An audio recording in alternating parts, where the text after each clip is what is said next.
Baiklah Bapak Ibu, kita akan awali presentasi ini dengan pengertian belajar online. Bahwa belajar online mulai dikenal sekitar tahun 1970-an adalah pembelajaran yang dilakukan secara elektronik dengan menggunakan media berbasis komputer serta sebuah jaringan. Belajar online dikenal juga dengan istilah pembelajaran elektronik, e-learning, online learning, internet-enabled learning, virtual learning, atau web-based learning. Pembelajaran yang disampaikan secara elektronik dengan menggunakan komputer dan media berbasis komputer diakses melalui sebuah jaringan. Sumbernya bisa dari website, internet, CD-ROM, dan DVD. Beberapa keuntungan dari belajar online adalah akses yang lebih mudah dan murah ke sumber daya pendidikan, bisa berupa video pembelajaran, buku digital, dan lain-lain. Bisa diakses dari mana saja, kapan saja, dan dengan biaya yang lebih terjangkau dibandingkan dengan pembelajaran tradisional. Berikutnya, belajar online bersifat fleksibilitas dalam waktu dan lokasi. Keuntungan yang lain adalah bahwa belajar online dapat meningkatkan partisipasi siswa karena akan lebih menarik bagi anak didik kita. Untuk pemaparan di slide berikutnya akan dilanjutkan oleh rekan saya, Ibu Putu Sri Widyanawati. Kami persilahkan. Berikutnya, saya akan menjelaskan pengertian jaringan internet. Internet jaringan komunikasi komputer global yang menghubungkan perangkat komputer dengan jaringan komputer yang tersebar di seluruh dunia. Kata internet berasal dari bahasa Latin, yaitu inter dan net. Inter artinya antara dan net artinya jaringan atau network. Jadi, internet adalah jaringan informasi komunikasi yang sangat luas dan dapat digunakan oleh masyarakat internasional di seluruh dunia. Berikutnya, saya akan menjelaskan pengertian internet menurut para ahli. Yang pertama adalah Berners-Lee. Berners-Lee mengatakan jika internet adalah suatu jaringan yang terdiri dari beberapa jaringan yang lainnya dan juga saling terhubung antara satu dengan yang lain. Hal ini dengan pasti menjelaskan pada konsep di mana suatu jaringan komputer tertentu dapat terhubung ke dalam jaringan yang lainnya. Inilah yang kemudian dimaksud dengan internet. Berikutnya yang kedua adalah menurut Suswono.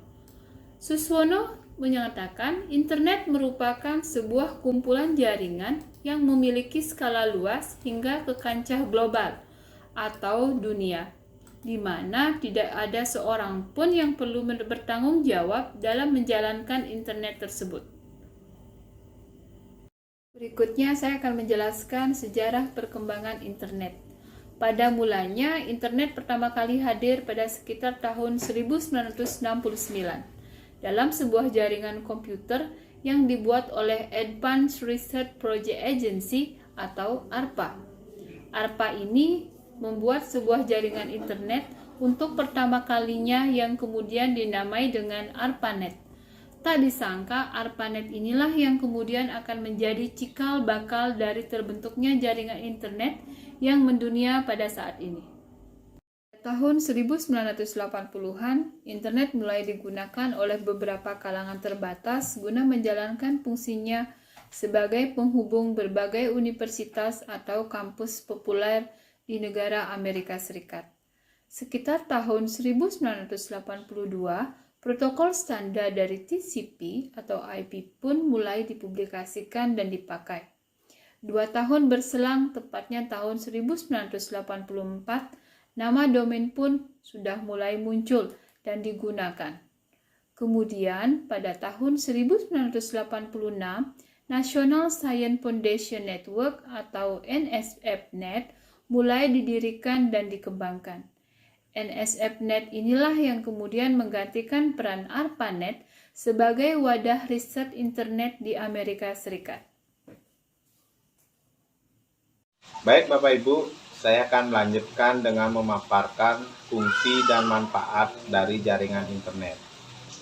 Fungsi dari jaringan internet yang pertama itu untuk media komunikasi.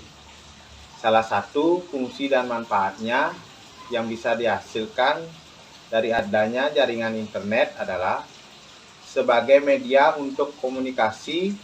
Penggunaan internet sebagai media komunikasi dimulai dari munculnya berbagai aplikasi perpesanan, situs media sosial, dan lain sebagainya yang dapat digunakan oleh manusia untuk memudahkan kegiatan berkomunikasi dengan manusia lainnya. Yang kedua, untuk sarana hiburan. Pada masa kini, internet juga berfungsi sebagai sebuah media yang menghadirkan berbagai wahana hiburan dari situs atau media sosial yang ada di dalamnya. Hiburan yang ada di internet pun menjadi salah satu favorit dari masyarakat urban, terutama pada generasi milenial. Yang ketiga, untuk mengakses informasi. Dengan masuknya internet, maka dapat dikatakan jika telah dimulainya era keterbukaan yang baru. Artinya internet dapat membuat semua orang menjadi lebih mudah dalam mengakses berbagai informasi yang mungkin dibutuhkan untuk kehidupan sehari-harinya, karena internet dapat menghadirkan semua informasi yang ingin kita cari dan bisa didapatkan dengan mudah. Selanjutnya, manfaat jaringan internet. Adapun beberapa manfaat dari hadirnya jaringan internet ini adalah: 1. Setiap orang yang memiliki akses pada jaringan internet dapat bertukar informasi dengan semua individu lain yang juga terhubung pada internet yang berada di seluruh penjuru dunia. Yang kedua, pengguna internet dapat berkomunikasi secara jarak jauh tanpa harus bertemu atau bertatap muka. Yang ketiga, pengguna internet dapat melakukan transaksi pembelian atau penjualan melalui situs online seperti e-commerce dan melakukan pembayaran melalui m-banking. Yang keempat, kita dapat mengakses berbagai jenis literatur atau modul pembelajaran dari situs dan website pendidikan yang ada di internet. Yang kelima, dapat membantu untuk mencari informasi di situs atau website mengenai sesuatu yang tidak dapat ditemukan dalam sebuah buku. Yang ketujuh, membantu kita dalam melakukan pekerjaan dari jarak jauh. Dan yang ke-8, dapat membantu pelaku bisnis untuk menjalankan usaha atau bisnisnya tanpa harus mempunyai toko, karena dapat membuat toko secara online dan mampu memaksimalkan komunikasi antar instansi dan masyarakat seperti pemerintah dan rakyat, terutama pada daerah-daerah yang sulit untuk dijangkau dengan transportasi. Baiklah, hanya itu yang bisa kami sampaikan. Untuk penjelasan selanjutnya akan disampaikan oleh rekan kami. Untuk waktu, kami persilakan. Saya akan menyampaikan materi tentang jaringan komputer. Jaringan komputer adalah kumpulan dua atau lebih komputer yang saling dapat berkomunikasi dan berbagi informasi satu sama lain. Jaringan komputer memungkinkan pengguna untuk berbagi sumber daya seperti printer, file, dan koneksi internet, sehingga dapat meningkatkan efisiensi dan produktivitas. Jaringan komputer juga memungkinkan pengguna untuk berkomunikasi dan berkolaborasi dengan mudah, bahkan jika mereka berada di lokasi yang berbeda. Berikutnya adalah jenis-jenis jaringan komputer. Ada beberapa jenis jaringan komputer secara umum. Yang pertama, LAN, Local Area Network. Jaringan ini biasanya digunakan dalam satu lokasi atau gedung yang terbatas. Komputer-komputer dalam jaringan ini dapat saling terhubung dan berbagi sumber daya seperti printer, file, dan juga koneksi internet. Jenis jaringan yang kedua adalah WAN, Wide Area Network. Jaringan ini mencakup area yang lebih luas seperti antar kota atau antar negara. Jaringan ini menggunakan infrastruktur seperti kabel, fiber optik, satelit, dan microwave untuk menghubungkan komputer-komputer di lokasi yang berbeda. Jenis jaringan yang ketiga adalah MAN atau Metropolitan Area Network. Jaringan ini mencakup area yang lebih luas dari LAN, namun tidak seluas WAN. Biasanya digunakan di daerah metropolitan seperti kota-kota besar. Jaringan yang keempat adalah WLAN atau Wireless Local Area Network. Jaringan ini menggunakan teknologi nirkabel atau wireless seperti Wi-Fi untuk menghubungkan komputer-komputer dan perangkat lain dalam satu lokasi. Jenis jaringan yang kelima yaitu PAN, Personal Area Network. Jaringan ini biasanya mencakup perangkat-perangkat yang digunakan oleh personal atau pribadi seperti smartphone, tablet, dan laptop. Jaringan ini menggunakan teknologi nirkabel seperti Bluetooth. Jenis jaringan terakhir adalah VPN atau Virtual Private Network. Jaringan ini memungkinkan pengguna untuk terhubung ke jaringan komputer secara aman melalui internet, meskipun mereka berada di lokasi yang berbeda. VPN sering digunakan untuk mengakses sumber daya jaringan dari jarak jauh. Baiklah Bapak Ibu, saya lanjutkan presentasi ini dengan belajar online melalui jaringan internet dan komputer. Selama menerapkan pembelajaran jarak jauh, banyak orang atau sekolah maupun pengajar tentunya mencari aplikasi yang tepat untuk pembelajaran online yang terbaik. Dengan adanya transformasi digital dan kemajuan teknologi, banyak aplikasi-aplikasi pembelajaran secara online yang bisa mendukung proses pembelajaran. Mungkin banyak aplikasi yang bisa diterapkan dalam proses pembelajaran online, tetapi di sini kami menjelaskan dua aplikasi yang sudah tidak asing lagi mungkin di telinga Bapak Ibu. Yang pertama adalah Zoom atau Zoom Meet. Zoom memungkinkan mendukung pembelajaran jarak jauh secara daring dengan penyampaian materi pembelajaran oleh pengajar yang dapat tersampaikan kepada siswa. Jadi dengan fitur-fitur yang dimiliki oleh Zoom, pembelajaran jarak jauh atau secara daring bisa dilaksanakan seperti halnya pembelajaran tatap muka. Contoh fiturnya yang pertama yaitu adalah share screen, di mana dengan share screen tersebut para guru bisa langsung menyampaikan materinya. Begitupun juga para siswa dapat menyampaikan hasil kerjanya dengan share screen tersebut, sehingga terjadi timbal balik dari pembelajaran tersebut. Umpan balik yang disampaikan oleh guru dan siswa dapat juga tersampaikan.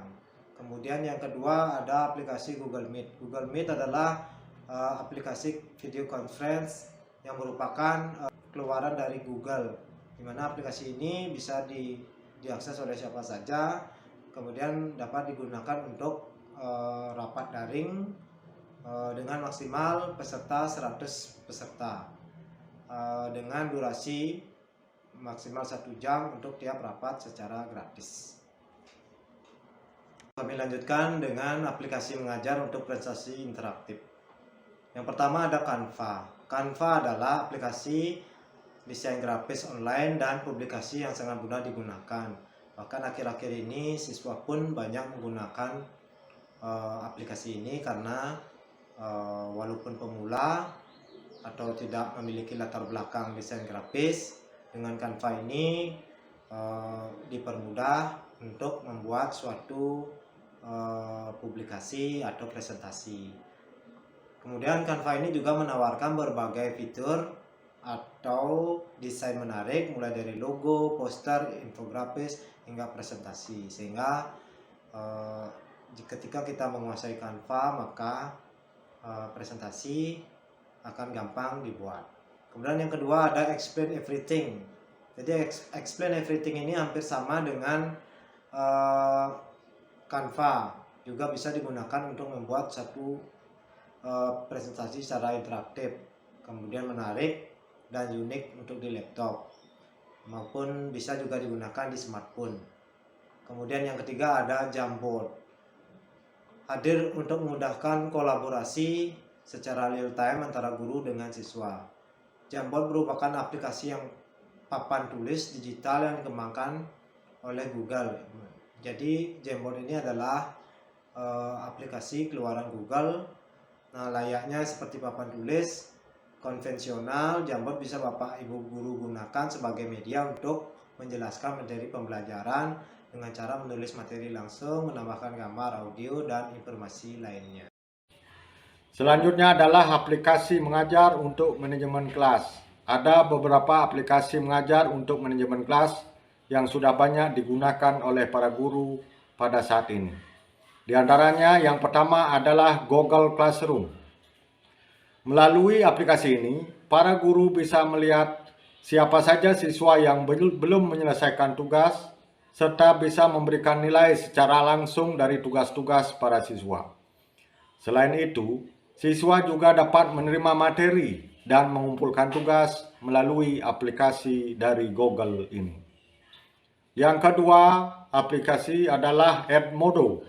Aplikasi ini juga menawarkan berbagai fitur untuk memudahkan pembelajaran secara daring.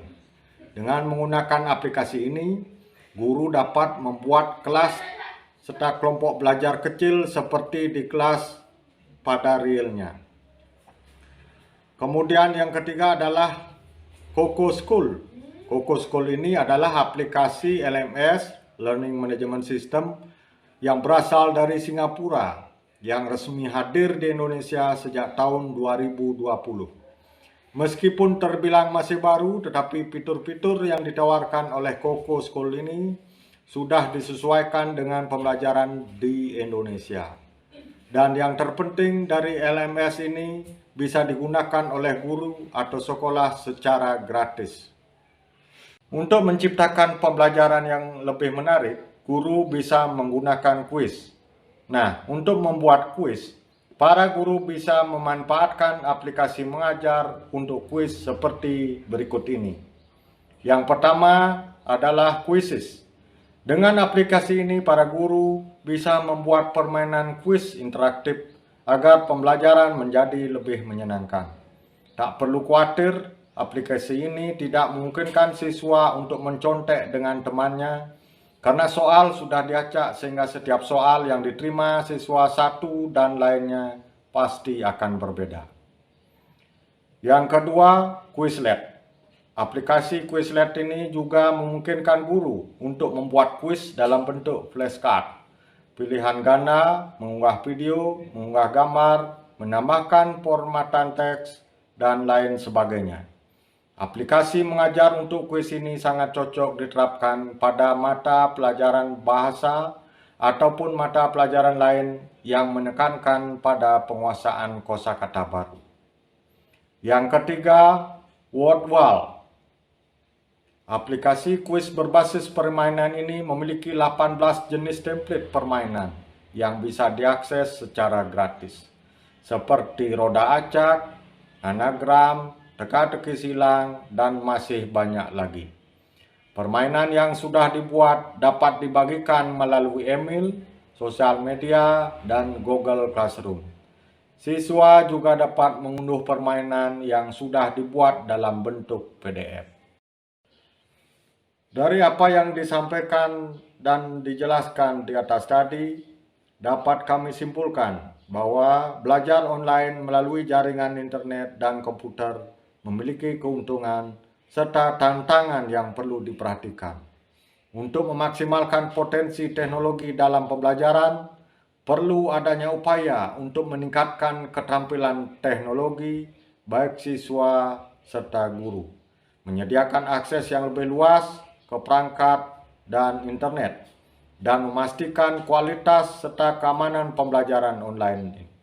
Dengan adopsi yang tepat, belajar online dapat membantu meningkatkan aksesibilitas, fleksibilitas, dan efisiensi dalam dunia pendidikan.